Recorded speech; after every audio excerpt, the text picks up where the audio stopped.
Ladies and gentlemen, welcome back to the Chtib Zhang show. It is episode 28. In this episode, we will be talking about the Montreal Canadiens and giving our reactions to the Cup final, giving our thoughts on their current cap space with some free agents. We'll be talking about the expansion draft coming forward, Ducharme's new deal, UFC 264 with McGregor and Poirier, and then the NBA where we were talking about the Bucks and Suns game 4 tonight. But as always, this episode is brought to you by Hot Streak Fantasy, the best in-play fantasy app on the market. Pick 2 to 3 players in the NBA while you're watching your favorite teams and watch them make you some money. Hot Streak is matching your initial deposit as a bonus, so get Hot Streak Fantasy app now.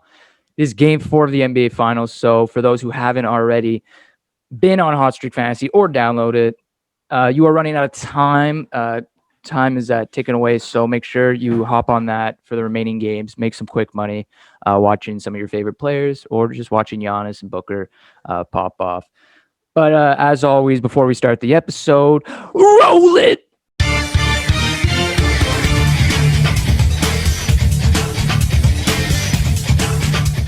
Welcome back to the Chtib Zhang show. Like we said, episode 28. Eric, last week we said that this episode, the Cup final, will have been decided, and that's exactly what happened with Tampa beating the Montreal Canadiens in 5 games. Definitely sad. Definitely the moment that happened, was it a week ago? It was sad, but you get over it. And Tampa, of course, $18 million over the cap. I didn't really expect anything less, but I had to be confident in the Canadiens, and I took them. But yes, Tampa definitely throughout the series outplayed Montreal. It seems like they knew how to beat Montreal, and that's what they did in Game 5. But only you can't win the cup if you don't score. But of course, you could talk about the problems and what didn't go well with the Canadiens. But at the end of the day, Tampa is one of the best teams of the decade to win the cup. Yeah. For sure. They had the Kucherov situation, $18 million over the cap. They're going to be a completely different team next year, losing some key pieces. So, they win their cup. It's too bad they made it to the finals. They actually went to Game 7 versus the Islanders. But, Montreal, unfortunate for them. Their first cup final appearance since 93. I don't know what's going to happen next year, but let's dive into their cap space situation with some of their free agents that are going to need a new contract by the start of next season. So, Eric, I went online. I went to Cap Friendly, like everyone does, and I checked what cap space the Canadiens have coming this offseason, and they have approximately $14,671,191. So that's a lot. Yeah, definitely a lot. And I'll go through the free agents that are in need of a contract. Corey Perry is a UFA. Yoel Amri is a UFA. Philip Deneau is a UFA. Eric Stahl is a UFA. Thomas Tatar is a UFA. Lekkonen's an RFA. Kotkaniemi's an RFA. And Maron Gustafsson are both UFAs. Okay. So let's look at some of these free agents and let's go through them. If Montreal is bringing them back or not, give our opinions on that. Or I'll try and give my opinions here. So the first one on the list, like I said, is Corey Perry. Corey Perry signed 1 year, $700K, I think, the minimum. He said he would love to come back to play for the Montreal Canadiens. I think that's definitely something they should do because of his leadership role in the locker room with guys like Suzuki and Kotkaniemi and maybe now Caulfield. So I expect Corey Perry to be re-signed by the Montreal Canadiens. I was generous. I predicted probably a 1 year, $1 million deal. But then again, Corey Perry also said he'd play hockey for free. So I don't know. Maybe they can get him cheaper. But I said 1 million just to be generous. I feel like he definitely earned it. He could be making more the way he played, for sure. So I think they're going to re-sign him. So 14 million, you get 1 million down there. Exactly. You move down, you get Yoel Armia, who's a free agent. Armia is a tough one. During the regular season, Armia is not really the offensive guy who puts up numbers. He's great on the penalty kill. He's a great check-in forward, holds on to the puck. But it's really in the playoffs that's where he shined on that fourth line with Stahl and Perry. And when he's playing at his best, he could show you how valuable he could be into a cup run, which he really was when it came to penalty kills or get the fourth line momentum, trying to shift the momentum, get a good shift there. Yoel Armia was that guy. So I would like the Canadiens. I know the right wing depth for right now. It's a little deep with Gallagher, Tatar right now, Caulfield, and him. But, we'll get down to the later list, but I think there'll be openings next year. But I think Armia I said 2 years. I don't know, $2.53 million. A I think, year? A year or total? yeah, a year. A year, Well, yeah. not 3 years, $3 million. Yeah, no. He's definitely worth more than a million. I say 2.53 because he hasn't really sparked in the regular season. He really sparked in the That's fair. playoffs. So I think they should re-sign him. They have the cap. I planned it out. And then their next deal, Philip Deneau. Now, Philip Deneau, we know, early in the season declined a contract extension with the Montreal Canadiens. I think it was, 5 years, 5.55 million, something like that. Mm-hmm. Philip Deneau declined it. Just recently opened up about it, saying that he was scared that his role would be diminished to a third line role, whatever, if Kotkaniemi kept developing and Suzuki, obviously the next first line center. But I think he's realized that to win a cup, you need players like him. That's what he said. He realizes that they need Montreal needs guys like him to win a cup. So yeah, I'm all on board with him re-signing. I want the Canadians to re-sign him. I think Suzuki's just, he's still developing, and I don't want to rush him into that first line center. So keep Philip Deneau for the McDavids, the Matthews, the Crosbys, whatever, and then you can let Suzuki still develop and grow his game, which he's been growing over the years. So I also don't want Philip Deneau to be locked up long term. I really don't. With the plan looking forward, obviously, I don't know what's going on with Kotkaniemi, but I guess the plan for them down the future is to have Suzuki and him 1-2 punch.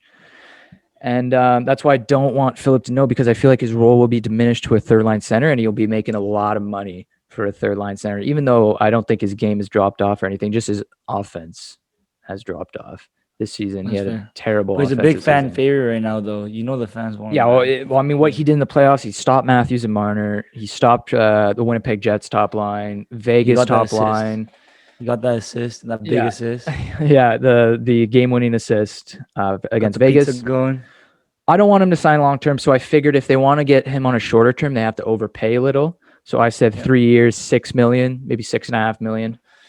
I mean, it's a bit of an overpay for sure, because, he's guys who are making 6 million, 6.5. Their offensive numbers are going to be way different than what he puts up, but it's his defensive type game that definitely earns him that type of money. So 3 years, I don't want to give him a long-term deal. I don't know. But Deneau could be like a 40 to 50 point player like every season. Like in an 80-game season. I wouldn't say every 50. season, though. But not when you have Suzuki and Kotkaniemi. I know. But if you I don't know. I feel like he could for sure. And don't forget, he's French, huh? He's French, so that helps it. That helps his case. I don't know. I don't know for sure, because with the way Suzuki's growing, he's looking to get a lot of increased time. And I feel like if who knows what's going on with Jesperi Kotkaniemi, but the plan right now down the future is for Deneau's minutes to be limited, because Suzuki will be taking that step forward. And I don't want this guy to be playing, 15 minutes a game, making $5.5 million when he's not putting up really many points. Because by the time down the road, there's going to be other players in the league who can do what Philip Deneau does at cheaper price. I mean, you can find a trade through trade. You can find someone to replace him. So that's why I want 3 years. So it'd be perfect. 3 years, maybe even 2. I don't know. I feel like the way Suzuki's game is progressing, every year he's getting better in different aspects of the game. His first year, he was terrible defensively, and now this year you saw him he took a step defensively, had some responsibility.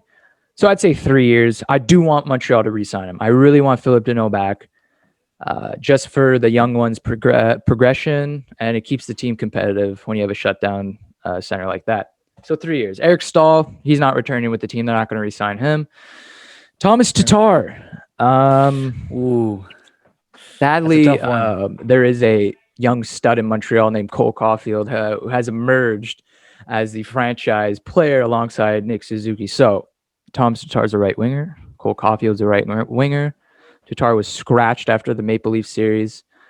So basically, I really don't think Thomas Tatar is going to re-sign with the Canadiens this offseason. I really think they're going to let him go. I'm convinced. So Cole Caulfield will take his place next year. So Thomas Tatar, if I had to predict, I don't think it's that big of a prediction. I think a lot of people are seeing it coming that he's not going to re-sign with the team. That's fair. Even though he had his first year, he had 65 points. It's just this year, I don't know what happened. I really in the regular season, he didn't play his game. I really expected him to be that 20 to 25 goal scorer, like whatever the pace is during this season, whatever that is. but he didn't do that, and he got scratched in the playoffs. So it's just I feel like it's coming to an end for But if Thomas team had to Tatar. sign him, how would you pay Thomas Tatar if a team had to sign him?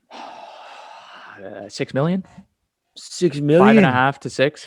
I mean, he's a 20 to 25 goal scorer consistently throughout his career. But don't forget, that's the second time he gets scratched in a finals playoff. Remember, I know. Vegas, he got scratched. Yeah. Well, Vegas, he got scratched during the playoffs. Exactly. So I don't know. Yeah, maybe like he doesn't show up in the playoffs. Guess he's not a playoff performer. But yeah, like a guy like that on the market, yeah, 5.5, 6 easy, 20 to 25 goals for sure.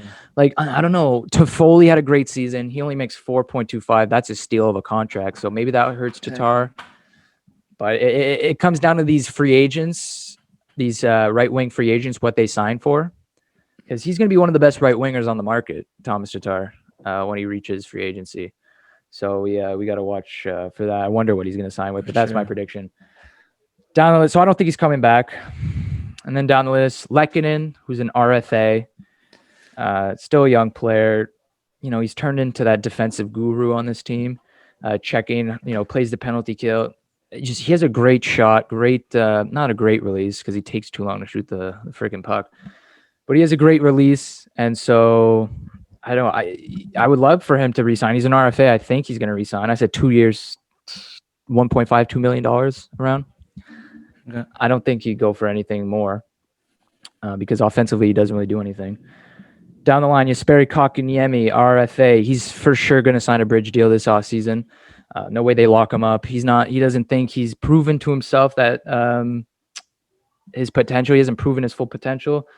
So 3 years bridge deal, 3.25. I said 3.25 because he hasn't really proven anything early on in his career like Suzuki has. He's been inconsistent. Some games he's great. In the playoffs, he was great with the Leafs and the Jets. But then after that, he kind of just slowed down. So 3 years, 3.25, I'd say. And then after his 3 years, we'll see what happens. John Merrill, Eric Gustafson, they're not coming back, I don't think. John Merrill was terrible for the Montreal Canadiens. Eric Gustafson was equally as terrible in defensive zone, just was the power play. They weren't bad. Like, you're just talking about, like, the Tampa. No, I'm not talking about the Tampa series. They're pretty valuable. Like, okay.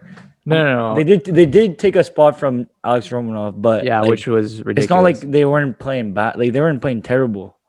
I disagree. There were some plays that were terrible. Yeah, obviously. And Eric Gustafson too. Like they were bad defensively. Gustafson had some good games. Merrill not really. It was just, I guess there was like the experience that Ducharme trusted more in him over the young rookie Romanov. Even though Romanov is way better than Merrill, I feel like already now. 100%. So those two are gone, I feel. And if I make those calculations, it comes up roughly around the cap space. But then again, you have guys like Corey Perry who are probably going to sign with for less. Who knows what the Danault contract's going to be? Yeah, the Danault one's tricky. Who knows what Armia, who knows if he's coming back to the team or not, or if they let him go. Maybe Armia wants to, believes he's a second line winger or something. Because if Armia signs back, you have Gallagher first line, Caulfield probably second line. Toffoli plays right wing, doesn't he too? Toffoli plays right wing. Who knows if they'll move him to the left wing, and then you have, I don't know if Yoel Armia, if I'm in his shoes, is there really a spot for me to shine on this team besides the fourth line?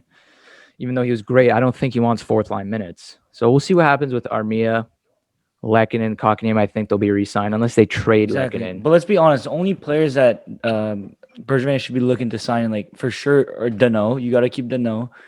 You got to keep, obviously, Kotkaniemi. He's young. Yep. And Lehkonen is like maybe Lehkonen's a trade target. Who knows? Like, if I was a Bergevin, I'd love to keep Lehkonen. Big. I like Lehkonen. Very good defensively. So, and the rest are obviously it's good if you can keep like Corey Perry. For sure, they're gonna resign. It'd be nice, but then again, you also have too many guys on this team that don't score. Like Lehkonen, Drouin. Even Danault doesn't really score. Danault doesn't score. Armia barely scores in the regular season. So you have too many of these guys that don't score. So it just depends how they want to build their team. Yeah. You could get a third line, scoring winger. I don't know. I'm not saying you go out and get Alex Tuck or a player like that's available, but something along those lines where they can be a little offensive. That's what they signed Tatar, but they just scratched him because I guess that wasn't. Well, he was very inconsistent this season. So I knew his time. Like I knew when Cole Caulfield, I didn't think it was gonna be like I don't know. It's hard because Tatar's contract was up. I didn't know anything about Cole Caulfield at the time, so I was wondering like what were they gonna do with him? If they're gonna re-sign him to a 2-year, 3-year deal, whatever. But Cole Caulfield is totally taking his spot. It's Cole Caulfield's job now. The right wing, second line right wing. He's going to be playing with Suzuki his whole career now, it seems like. I'm so excited to see that. Oh, it's so exciting. So that seems like to be that's the free agents of Montreal's free agents. I think they can get Corey Perry, Armia Deneau, Lehkonen, Kotkaniemi signed, all of them. It just depends if those players want to come back, like Armia, Deneau, Lehkonen. You know, who knows if Lehkonen gets traded. He was on the TSN trade bait this year, so we don't know. Move on to Ducharme. Dominic Ducharme has signed a 3-year deal with the Montreal. So Dominic Ducharme, 3-year deal, 1.7 AAV. You know, he took over for Claude Julien this season after they had, you know, they started off good, but then they lost like 7 games in a row, 8 games in a row. Signs for 1.7 AAV, which is a pretty fair deal for a rookie coach. It just depends, you know. But I've said it before on the show, Ducharme, you know, can you give him a lot of credit for making, you know, pushing this team to the finals? It's, you know, you have to because he's the head coach. But at that point, it just seemed like the Canadians were clicking, and you know, it was just their chemistry and momentum that was really pushing them through the Leafs, the Jets, the Golden Knights. Because Montreal's going to be in the freaking they're going to be in the Atlantic next year. And let's look at the Atlantic. Tampa, yeah, they're going to lose some players. They're still going to be a great regular season team with Kucherov, Stamkos, and Point. Boston's still a great regular season team with Marchand, Bergeron, Pasternak. They have firepower. It's just their defense isn't that good. But I still think they're in the top 3. The Maple Leafs, even though they're shit in the playoffs, they're a great regular season team because not everyone's checking like they are in the playoffs, and they get more open space. And you got Florida too, who had one like a great season this year. So it's going to be tough next year. Hopefully, you know, Ducharme figures it out. It's Luke Richardson. Who knows if he's going to come back to defensive coach? I hope so. The defense was really good this season. And then you have Alex Burrows, the power play specialist. And that's the one where I'm kind of like shaking off. Yeah, he came in. Yeah, sure, the power play had some little sparks, but then, you know, during the playoffs, it wasn't that good. Penalty kill, though. We got to talk about the penalty kill. For sure was, but I don't know if Ducharme does penalty kill. I don't know if he does penalty kill. I'm not sure. Well, whoever's on the penalty kill did a great job this season. But well, no. Let's relax. Penalty kill in the playoffs was great. The regular season penalty matters. I'm saying, is that just a momentum thing? Like it was clicking in the playoffs, but in the regular season, it's a carry price. It was, and Carey Price was like way better than he was in the regular season. Anyway. Yeah. Alex Burrows, like, can Montreal not afford to go out and get a guy who has a track record with the power play with teams that has a great track record? They're like one of the most high valued franchises in the NHL. Montreal, they're like third behind what, the Rangers and the Leafs, maybe. Oh yeah, probably. So they definitely have the money for it. I don't understand why they have to keep putting these rookie coaches at Burrows and stuff. Well, I don't know. You know, typical Montreal. They're going to give Burrows training camp in the beginning of the season to figure it out, but we'll see what happens with Burrows coming back or not. Now, the Seattle expansion draft is coming up. The Kraken, they will be taking one player from the Montreal Canadiens. Now, one of the big questions surfacing online is, should Shea Weber be exposed in the Seattle draft? Because Montreal is most likely going to go with the 7 forwards, 3D, 1 goalie out format. So they're 3D. If they were to protect, that would be Sherratt's protected for sure. Jeff Petrie has a no movement clause, so he has to be protected. And then you have Joel Edmondson or Shea Weber. Now Shea Weber is locked in on contract till like 2040. I'm exaggerating, but pretty much making like $7.5 million, and he's 30. What, 34? I think something like that. I think he's 34. Yeah. And he has shown signs of digression, like complete signs of, you know, going down. So should Shea Weber be exposed? I say yes. There's no chance in hell. There's no chance in hell Seattle's taking that contract. No freaking chance. A rookie or a beginner franchise will be taking on that contract of an old man. No chance. Why would they? You don't think so? No. Why would they? Why would they want to have that burden of a contract on them already on the books? Okay. I don't know. Because it's tough to say, right? Because when Vegas was an expansion franchise, they got Fleury. It wasn't a bad deal, but Fleury like, was Roman Yossi. Like Weber's contract isn't that bad as like. Yeah, it is. Okay. It's not, it is. Okay. Yo. Yeah, it is. Come on now. He's locked into like 2020. Like 7 or some shit like that for like 7.5 million and like that's a terrible contract right now. Just the way he's been knew that when they knew that when they were making. Well, they knew for sure. They knew it was going to hurt them down the road.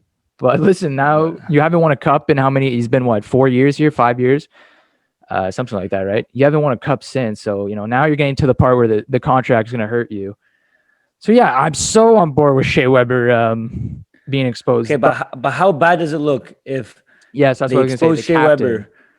They expose Shea Weber and they don't pick him up. You know how bad that looks?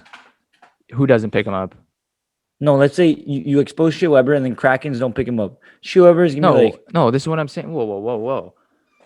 I'm saying Montreal should be sitting... Montreal should sit down with Shea Weber and be like, listen, we're trying to keep our top 4 locked in with Edmondson. Like, we don't want... Maybe instead of having to give away a draft pick... Listen, how about we expose you? If you talked with the guy and see what he thought, I don't know. It is hard for a guy who's the captain to hear like something like that. Like, oh, we're going to expose you. But come on. At the end of the day, it's a business. So, feelings come second. Yeah. And Seattle's not going to take that contract. Why would they? There's no good reason. You can't name me one good reason why Seattle would take that contract. Shea Weber's still a top 2D. He's still a top 2D in the NHL. You know that. Well, this season he wasn't. This regular season he wasn't. I don't know, man. Like playoffs, if you get him good. Playoffs he was good, but this regular season he wasn't. I don't know. Bro. He was terrible some points in the regular season, like awful in the regular. Like people were saying he should be scratched. That's how bad he was playing. Bro, don't forget, Pacioretty got the same treatment. Look what happened to Pacioretty. Pacioretty got the exact. He's a captain. He's not scoring as much. He's not as good. Trade him. Way different. Look what he's doing. He's the captain. He's the top scorer, the leading scorer, and he didn't score in the playoffs. Shea Weber in the regular season he sucked. In the playoffs he was really good, but it just comes down to like, I don't want. Do we have to trade a 2nd round pick to keep Joel Edmondson? Like, do we have to trade that pick? Can we just do this? That way we can protect Joel Edmondson and Seattle could take someone else. Because I feel like they're not going to take Shea Weber. If Montreal did expose Joel Edmondson, that'd be the player, like a good 27, 28. Joel Edmondson is a good player. I just don't know if it's that I have no clue who is going to get picked by Seattle. Because the forwards, if you think about it, a lot of them are Montreal wouldn't mind losing some of those players. Like it wouldn't be the end of the world. I don't know. Bergevin seems to love his players. So you're telling me there's more than 7 players that are huge values to this franchise on offense. There's 7 that are huge. Yeah, and then Cole Caulfield doesn't even count. Well, look. No, Cole Caulfield isn't. But it's what? It's Gallagher, Drouin that they're gonna protect. Yeah. Philip Deneau, Drouin. Yeah, they're gonna protect. They're not gonna just lose Drouin to the expansion draft. Are you kidding me? That'd be awful. Drouin, Toffoli, Josh Anderson. Yeah. I don't know if Suzuki counts. I think he's exempt, right? He's in his 3-year deal still. I think he is. Kotkaniemi, they got to protect. Oh, is he exempt? No, he's an RFA though. I don't know how that works. Because his 3 years are done. He's an RFA. Yeah. I think they could take him. I don't know. He might. I don't know. Do RFAs get picked? I don't know. Can RFAs get picked? I forget. But if it's not Kotkaniemi, who am I thinking? Who am I missing? Paul Byron, I guess. No, they wouldn't protect Paul Byron. Jeremy as a UFA. Yeah, so they're not. Yeah, that's what I'm saying. They're not going to protect Tatar.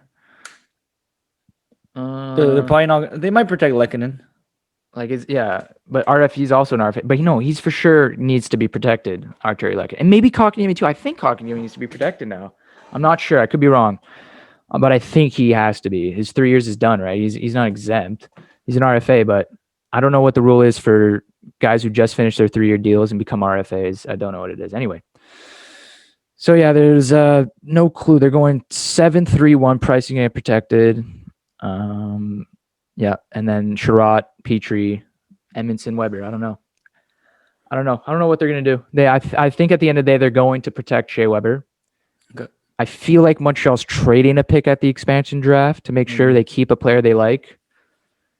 But hey, listen, if they want to take Paul Byron, who has a $3.4 million contract, by all means, go ahead and take him. I don't think they're going to protect Paul Byron. You still think that's a big contract for Paul Byron? Paul Byron, yeah. Oh, he's not the 20 goal scorer he was anymore. Like, he's a great player. Like, to get a guy like that off waivers, he's done amazing things for Montreal, and I can't shit on him. I can't shit on Paul Byron for what he's, if he's not picking up or anything like that. The guy's a 2-time 20 goal scorer with the Habs, off waivers. Big playoff performer too. That might be when he scored that freaking big goal in game 1 to give them the game. Like, that's huge, and that might be Bergevin's best move. People might say that might be Bergevin's best move in Montreal, picking up Paul Byron off waivers. That or the Dale Weiss Fleischmann deal for Romanov and Philip Deneau, or maybe even Suzuki. That's a great deal too. Yeah. So we'll see what's going on in the expansion draft. Always exciting. Especially the Vegas one was very exciting. But Montreal loses in the Cup Finals next year. They're back in the Atlantic. Very tough teams, so they'll have their work cut out for them for sure.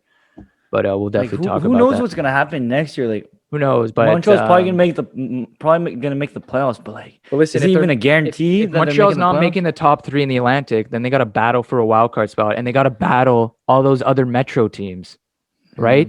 Like the Rangers, the Flyers, if it's Islanders, Pittsburgh, Washington, top 3, then you got New York, Philly, you got who else is a good team in the Metro? Florida's still a good. No, Florida's Atlantic. Florida's Atlantic. But like they might be in the wild card too. Carolina is in the Metro. I forgot about Carolina's in the Metro. I mean, the Metro is going to be insane next year too. Yeah, crazy insane. So Montreal, if they don't make the top 3, they're going to have to compete with those very good Metro teams to make the wild card. So I'm not going to make predictions or anything like that, but they have their work cut out for them for sure. Eric, as we move away from the NHL to UFC 264, the big controversy, McGregor loses to Dustin Poirier in the third match, that their trilogy, but as we all know, he lost to he was forced out due to injury. Doctor stoppage for sure, which good because his ankle looked his leg was completely. Yeah. It was a self-inflicted injury. Yeah. Everyone saw the clip. He goes to kick Poirier in the chest, something around there. And, right away, something's not right with his leg. He puts his leg down, tries to go for another kick, brings his leg back, and then his ankle pretty much just gives up on him. And was that in the second round? No, it was in the first round. 10 seconds left in the first. So, yeah. And I was watching some the highlights, and McGregor was he came on pretty strong in the first round, but it is the first round, and McGregor, we know how McGregor plays. He loves the early rounds. He tries to finish it early on. But you say that, but don't forget, Dustin Poirier, score, it was 10-8, 10-8, and 10-9 on the judges' scorecard in the first round for Dustin. Yeah, really. Yeah. It was just the shin kicks. We talked about those leg kicks to the shin, right? You try and weaken someone's leg, but it also, if you don't build your leg strong enough, it also hurts you really bad. And we saw McGregor early on. I guess his scouting team, that was one of their game plans to get Poirier's legs out early. And we saw McGregor throwing a lot of those shin kicks early in the match in round 1, of course, and then he hurts himself because of it. McGregor obviously talks a lot of shit after. He says the sport needs me. Poirier, you can enjoy the victory, but we all know what would happen in round 2, blah, blah, blah.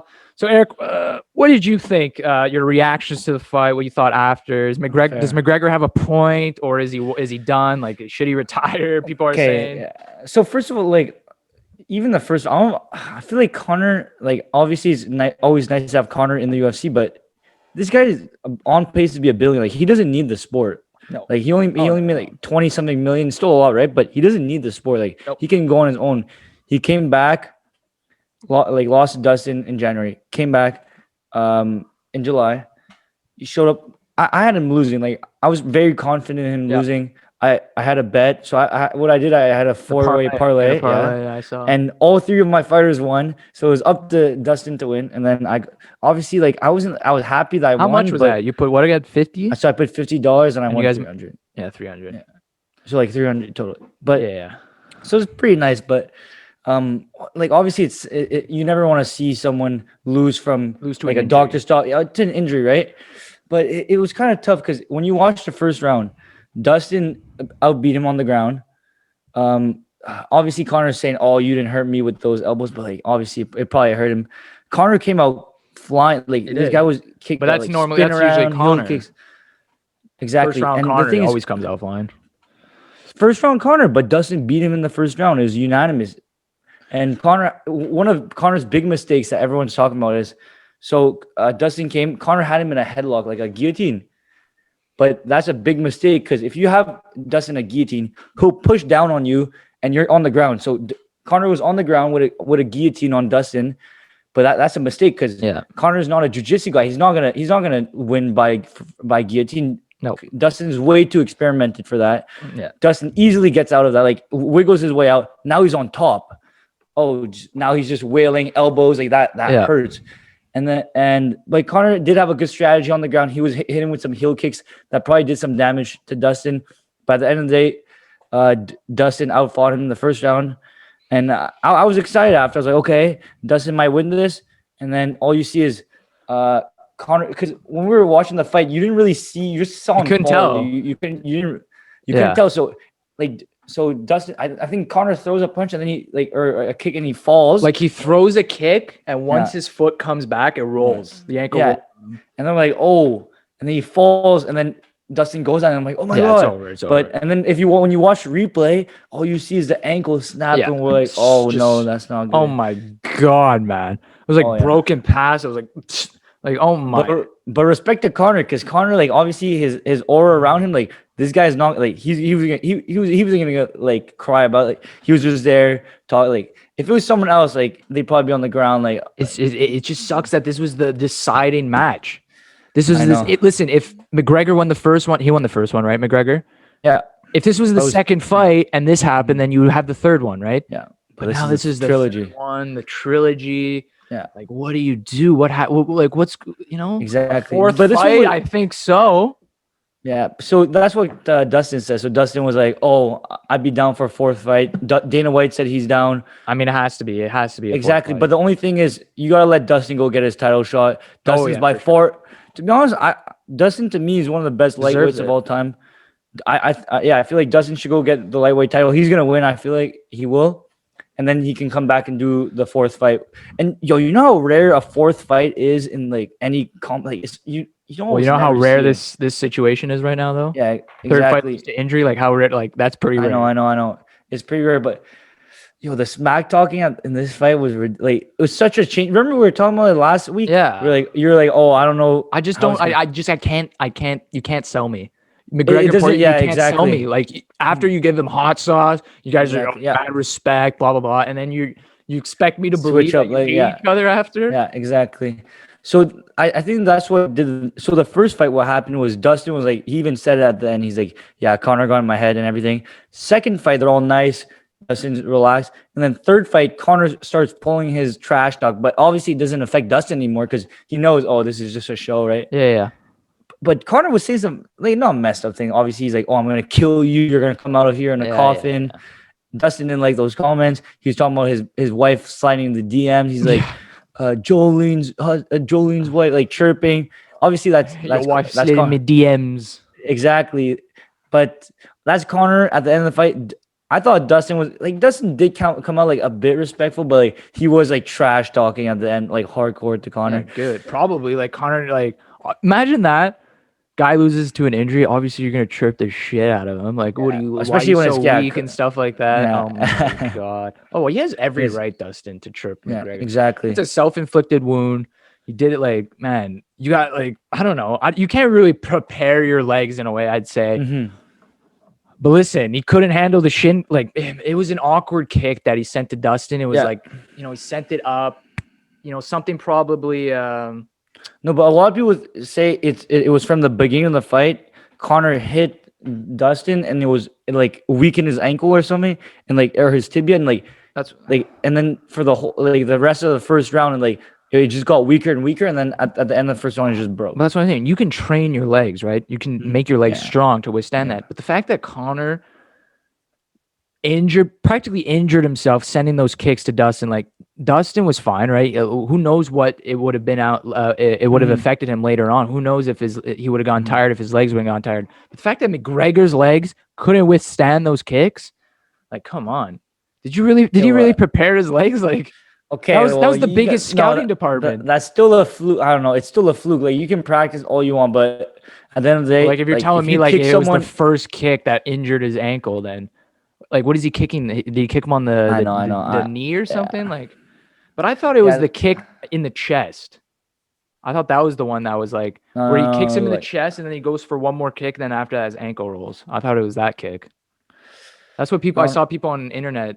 Yeah, they're like, "Oh, this is the kick," and because at the end of the fight, Dustin was talking about like, so Conor kicked and then Dustin checked the kick, and then you could see Dustin point at Conor's like foot and ankle. He's like, oh, that was not good. Up, like, basically and then obviously Conor at the end of the fight, he's like, you ain't stop you ain't check anything, you like, oh, I don't know. It was kind of like I don't know, like.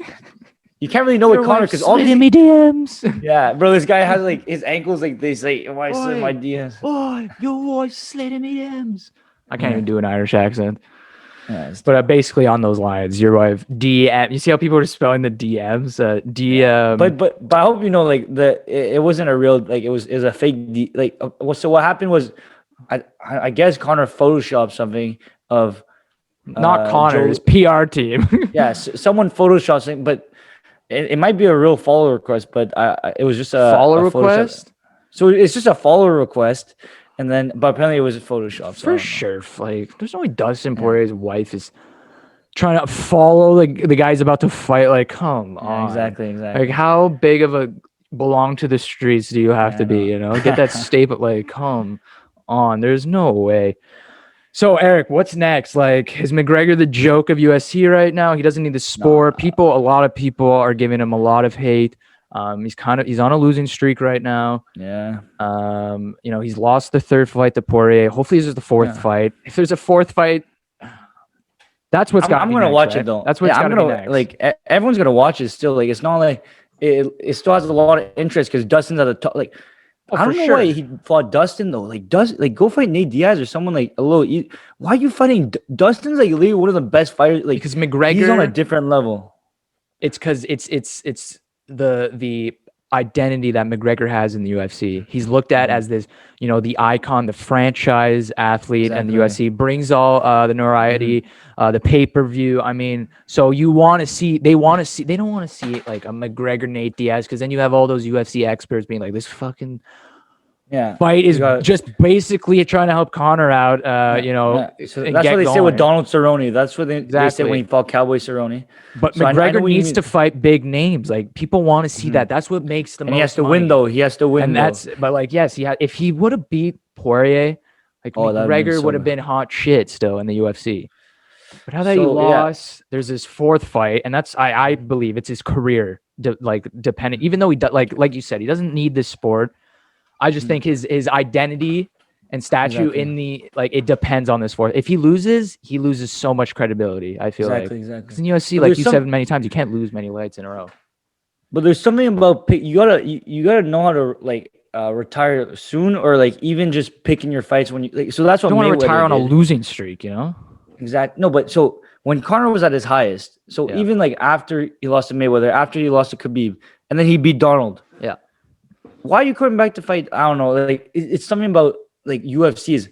If you're not training, you're not in the ring, and you're not practicing, you're gonna get fucked up. Like Dustin Poirier, he fights like 1, 2, 3 times a year. Like this guy's consistently fighting the best. Yeah. So I don't know why you want to go up against Dustin. So that's what happened with Anderson Silva. Anderson Silva, like 14, 16 fight win streak, and then now he went to retire. So there's something about no one went to retire. Once your time, that's what could be retiring on top. Yeah. You either retire on top or okay, I'm not the same. When is McGregor going to retire? When at one point do you think it was okay for him to retire? When did you expect? Like when? I don't know, because when he was on top. When was he on top? When he Like he was a big name, but he still had more to prove for sure. Yeah, I mean, he fought Khabib, he lost. He and got then a he lot of fought shit for Donald that, Cerrone. which he Donald Cerrone won. But People then wanted to you're come back. asking, but at what point after he fought Donald Cerrone, at what point were they in the Poirier McGregor bout? Was it their second fight that just happened, or was it like is their second fight going? You know what I mean in the timeline after Donald Cerrone?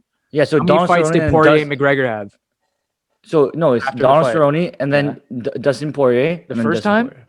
Oh yeah, No, the second. No, the second first time. fight was in Yes. 2014. So that's what I mean.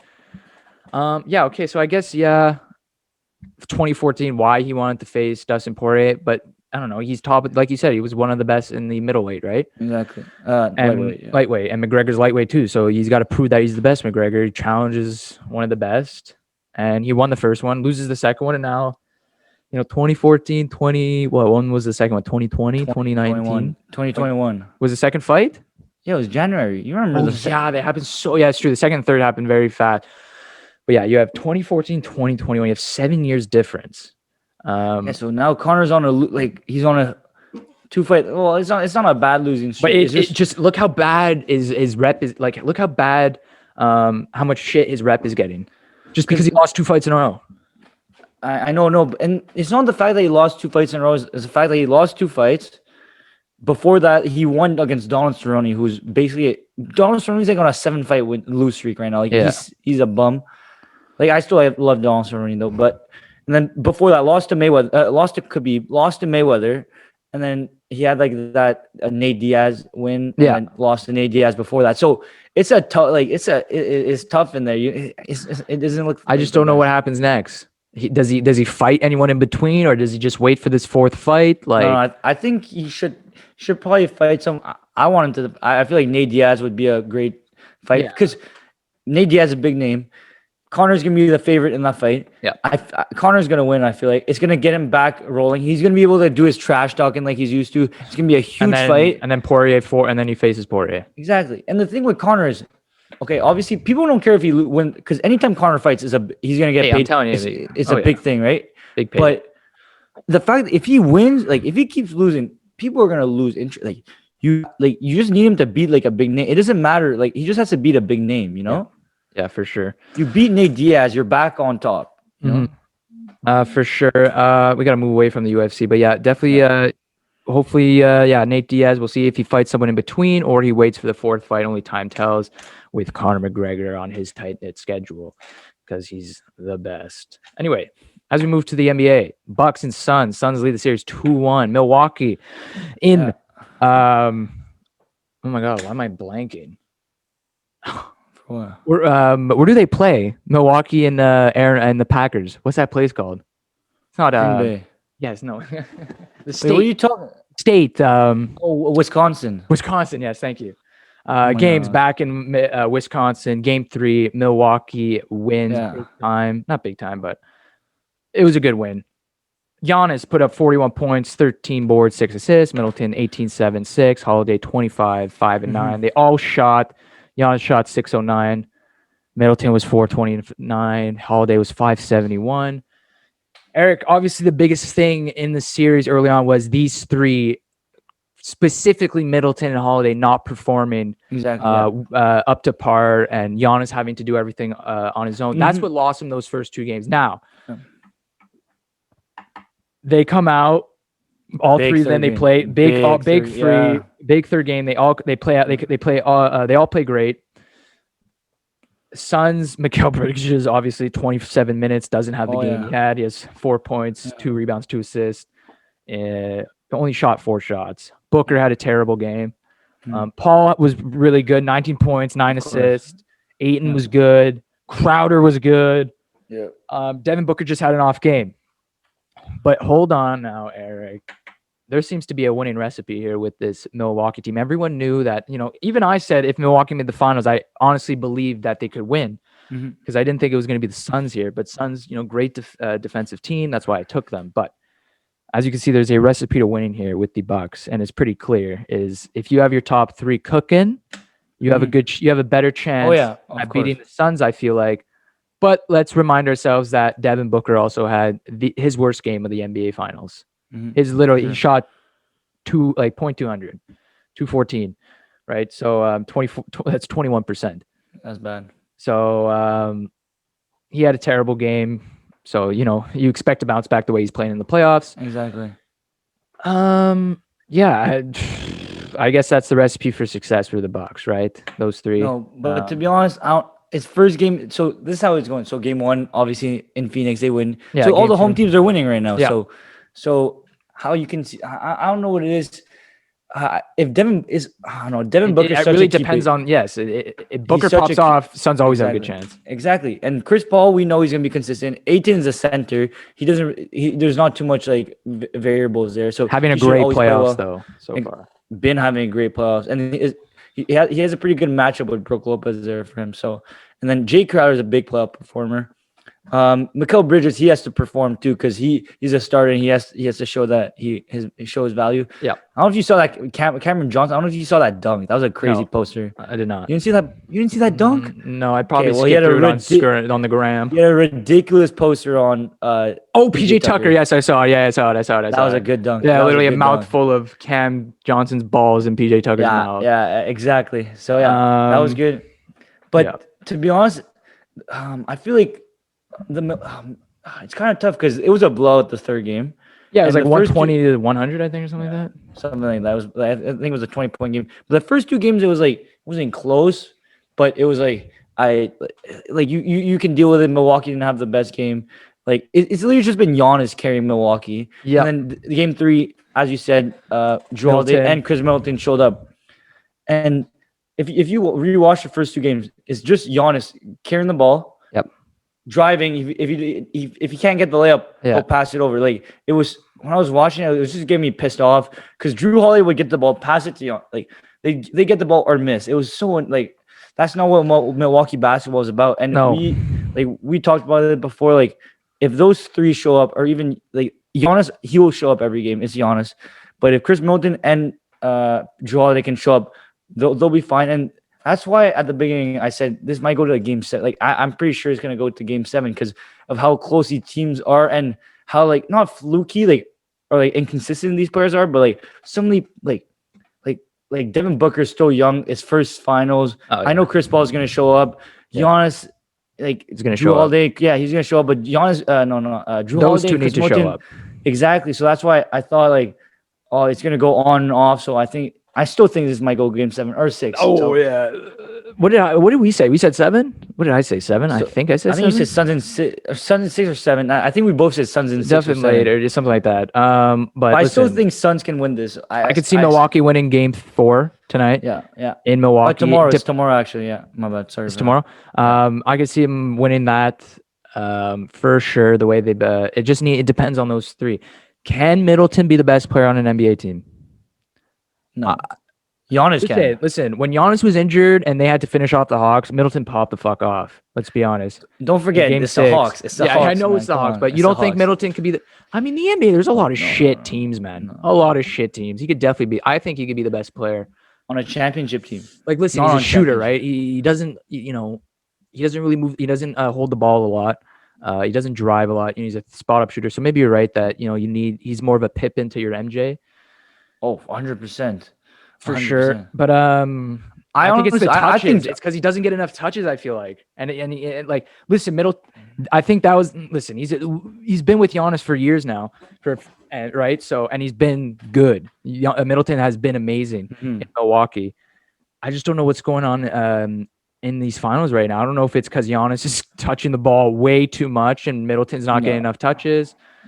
But they both didn't show up. Because Giannis's consistency is unmatched. Like this guy is so consistent and so efficient. There's Giannis. Not. It's more of I'd say Jrue Holiday would be the Scottie Pippen because Jrue Holiday is good defensively and he shows. But Chris Middleton too, obviously. But it's just I don't know. Chris Middleton's been that 20-point player, 20-point player. He's never really reached 25 to 30 points like a superstar would on the best team. So if you're a 20-point player, he's never made an All-NBA team, I think. So he's he's an All-Star though, but he's still really he's him and Jrue Holiday are the clutch players on the team. Giannis won't really come in the clutch because he doesn't have that shooting. So they'll just clog the paint on him. So it's Chris Paul and Drew Holiday, they have to come in pull up in the clutch. But they've shown Chris Middleton has shown me over the years he can show up in the clutch. He's hit some big shots. Yeah. Even Drew Holiday, I know he can be. He's calm and composed in the clutch, so I'm very confident in them. But Chris Paul too Chris Paul's a big clutch guy. So that's why I'm very interested for these finals. I feel like some people kind of like lost touch with the NBA finals this year just because it's not like big. It's not LeBron or Curry. Exactly. It's not like LeBron or Curry. So people kind of like lost. But this is a good, if you're an NBA, like NBA you know, fan, basketball, like this is a good matchup. It's a very interesting matchup for sure. For sure. Listen, I don't want to say Middleton is the same player type as Klay Thompson because I really do believe Klay Thompson could be the best player on NBA. Like he could be the best player on an NBA team, right? But what is he? What is Klay Thompson? He's a spot up shooter. He's a 8 dribbles, 60 points type guy, right? Exactly. Or whatever that stat was. But he's so good that he could be the best player on an NBA team. And I'm not saying Chris Middleton is Klay Thompson, right? And he's pretty similar though. He's pretty similar. But can a shooting guard type like that not lead an NBA team? I think so. I think Chris Middleton can do it. It's a good debate for sure. I think like there's so many shit teams out there in the NBA that could definitely have Middleton as their best player easily. Are you kidding? But not win a championship. Maybe not win a championship. And I'm not saying Klay Thompson wins a championship. Okay, but no, he can definitely be the best player on a team. But maybe not a championship team. That's all. No. And I don't think Klay Thompson could win a championship by himself the way he plays, unless he has a great point guard. Yeah, but I know what you mean because if Klay Thompson didn't play with Curry needs Klay Thompson and Klay Thompson needs Curry. Yeah. Same thing you can say that Giannis needs Middleton. But I really believe Giannis Thompson would pop off without Curry. I think he gets so many touches a game. And don't forget the reason why Klay Thompson gets such good shots is because they have to cover Curry too, right? And Klay doesn't get double team. He won't get double team. So that's the thing. And same thing with Chris Middleton. You can't double team. Even if you double team Giannis, that's why Milwaukee they have a bunch of 3-point shooters around Giannis. Yeah. So which is good for him for sure. Yeah, for sure. Like you said, game 4 is taking place tomorrow. You have any bets on that? I'll say Bucks tie the series in Milwaukee. Go back to Phoenix 2-2. I want Bucks to tie. I just want to make this series a little more interesting. I feel like Bucks could. I don't know if you know, Bucks take it in the home barn. Yeah, and in Wisconsin, did you see it's always a good time in Wisconsin? Oh my God, the fan base is insane. Wisconsin, really. Even so dedicated. They're sports fans. Very dedicated. Yeah, exactly. Good for them because Wisconsin's a weird fucking place. In the States, that's a weird place. Yeah. Who the hell wants to go live in Wisconsin? Like an NBA player, but exactly. I'm glad they have a strong fan base over there, and you can have teams like the Packers and the Bucks thrive and be the top teams in their respective sports. So I think Bucks tied up. Go back to Phoenix 2-2. I think Middleton Holiday have a good game next. I think they get it done. Who knows though? Devin Booker, I'll tell you right fucking now, Devin Booker is not going to have a repeat of game 3 and game 4. He is going to have more than 10 points, 6 rebounds, and 2 assists. Yeah, right? for sure. Yeah. So, Devin Booker is definitely the X factor. Well, no, Middleton Holiday for sure. Like the big question mark, can they pull up?